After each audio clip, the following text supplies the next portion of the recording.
इयत्ता 5वी सावरपाडा एक्सप्रेस. कविता राऊत.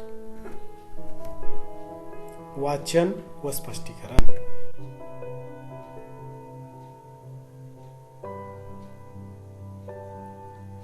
दुर्गम भागातील रस्ते म्हणजे मातीचा धुराळा, पाण्यासाठी वणवण करणे हा रोजचा दिवस. अशा प्रतिकूल परिस्थितीत कुरकुर न करता, हार न मानता जीवन जगणे म्हणजे एक दिव्यच. अशा खेड्यापाड्यांमध्ये गुणवत्ता असते, पण ती शोधावी लागते. असाच एक डोंगर दऱ्यांनी वेढलेला आदिवासी पाडा. पाण्याच्या शोधासाठी तिथे मैलोनमैल भटकंती करावी लागे. त्याच आदिवासी पाड्यावर अनवाणी पायांनी चालणारी, लाकूड फाटा गोळा करणारी एक मुलगी. तिने राष्ट्रकुल आणि आशियाई क्रीडा स्पर्धेत भारताचा दबदबा निर्माण केला आणि ऑलिम्पिक स्तरावर झेप घेतली. या आंतरराष्ट्रीय धावपटूचे नाव आहे कविता राऊत आणि त्या पाड्याचे नाव आहे सावरपाडा. हा पाडा नाशिक जिल्ह्यातील त्र्यंबकेश्वर तालुक्यात आहे. कविताचे बालपण निसर्गाच्या सानिध्यात गेले. तिची आजवरची वाटचाल एक दीर्घ साधना बनली आहे. राष्ट्रकुल क्रीडा स्पर्धेत कांस्य आणि आशियाई क्रीडा स्पर्धेत रौप्य व कांस्य अशी पदके कविताने पटकावली. लागोपाठच्या या दोन्ही स्पर्धांमध्ये भारताचे नाव उंच करणारी धावपटू म्हणजेच सावरपाडा एक्सप्रेस कविता राऊत. चीनमधील गुआंगझू येथे झालेल्या आशियाई क्रीडा स्पर्धेत 10,000 मीटर धावण्यात कविताचे सुवर्ण पदक अवघ्या सेकंदाने हुकले. पण त्या प्रसंगी कविताची समजूत तिच्या आईने काढली. आईच्या शब्दांनी कविताला दिलासा मिळाला. अवघ्या 4थी शिकलेल्या आईच्या समंजस शब्दांनी कविताला आजवर अनेक कठीण प्रसंगी आधार दिला आहे.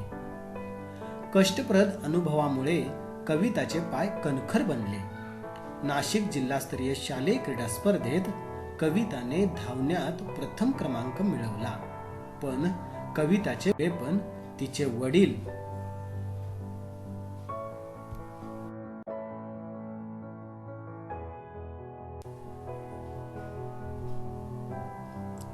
तिचे वडील रामदास आणि आई सुमित्रा यांना फारशा तीव्रतेने त्यावेळी जाणवले नाही. कविताच्या पायांमधील चमकदार दौड हेरली ती प्रशिक्षक विजेंद्र सिंग यांनी. त्यांनी कविताच्या आई वडिलांची मानसिकता तयार केली आणि तिला नाशिकच्या भोसला मिलिटरी स्कूलच्या मैदानावर तंत्रशुद्ध पद्धतीने धावण्याचे धडे देण्यास सुरुवात केली. बूट घालून धावणे कविताला अवघड वाटायचे, कारण लहानपणापासून अनवाणी धावण्याचीच तिला सवय होती. विजेंद्र सिंग यांनी तिच्याकडून बूट घालून धावण्याचा सराव नियमितपणे करून घेतला.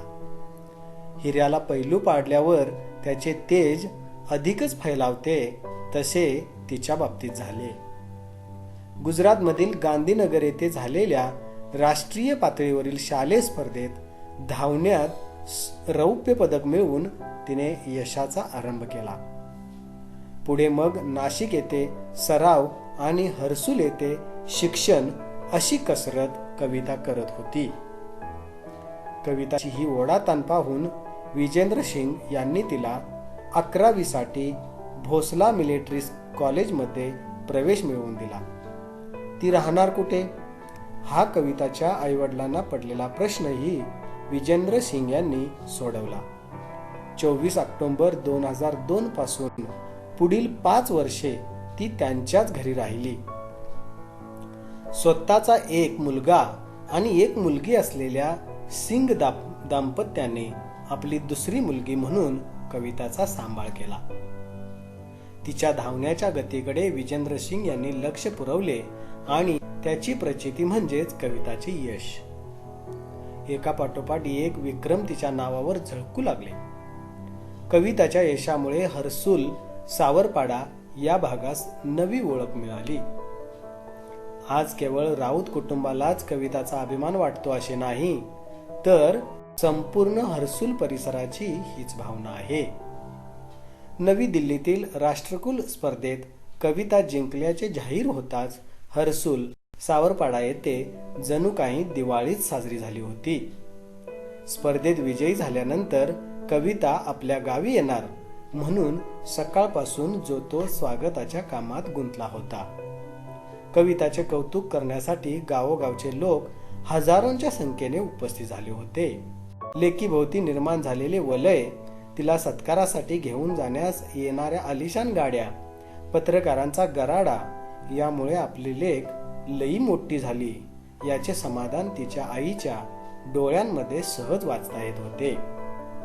कविता बंगळुरू येथे विशेष प्रशिक्षणासाठी गेली असताना रोज किमान एकदा तरी आईशी फोनवरून बोले. यावरून त्या माय लेकीचे गहिरे नाते दिसून येते. कविता सांगते, आईशी बोलल्यावर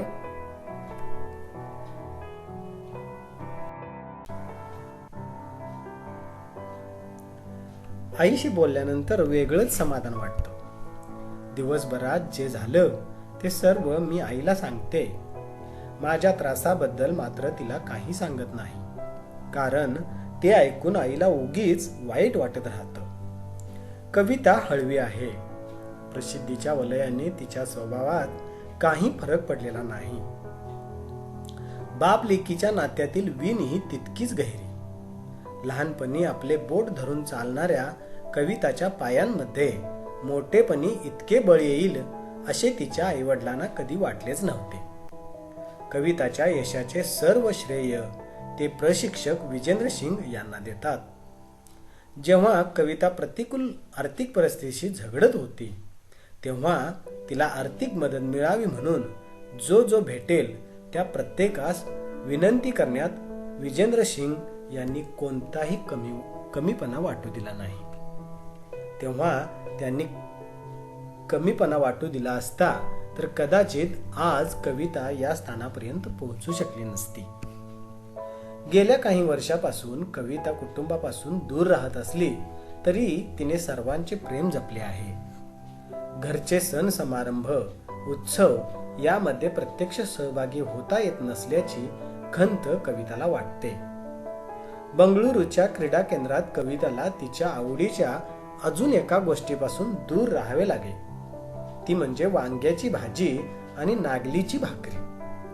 कवितामुळे सावरपाड्याचे नाव आज सर्वदूर पसरले आहे. कविता तिथल्या मुलांमुलींसाठी आदर्श ठरली आहे. आज कविता भारतातील अव्वल धावपटू आहे. पी.टी. उषा या धावपटूला ती आपला आदर्श मानते. ती खूप मेहनती आहे. धावण्याचा सराव ती मनापासून करते. आपल्या प्रशिक्षकांनी दिलेल्या छोट्या मोठ्या सूचनांचे कटाक्षाने पालन करते. कविताचे म्हणणे आहे, मेहनत करणे आपल्या हातात असते.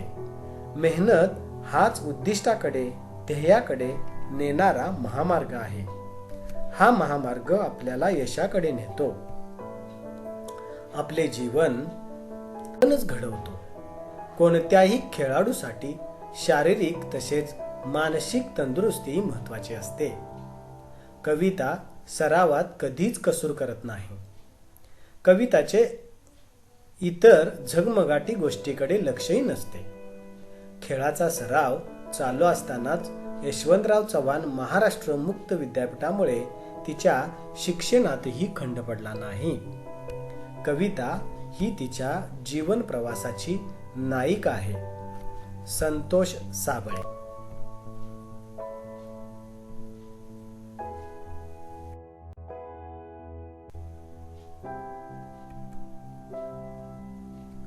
पाठात आलेले नवीन शब्द. एक, दुर्गम म्हणजे जाण्यास कठीण. प्रतिकूल म्हणजे कठीण. पाडा, आदिवासी वस्ती. अनवाणी पायात चपला वाहना नसणे. दबदबा, दरारा. दिलासा, धीर. कणखर, काटक किंवा मजबूत. दौड, पळण्याचे कसब. फैलावणे, पसरणे. दाम्पत्य, पती पत्नी. प्रचिती, अनुभव. गहिरे नाते, दृढ घट्ट नाते. नागली, नाचणी किंवा एक प्रकारचे धान्य. कसूर म्हणजे चूक.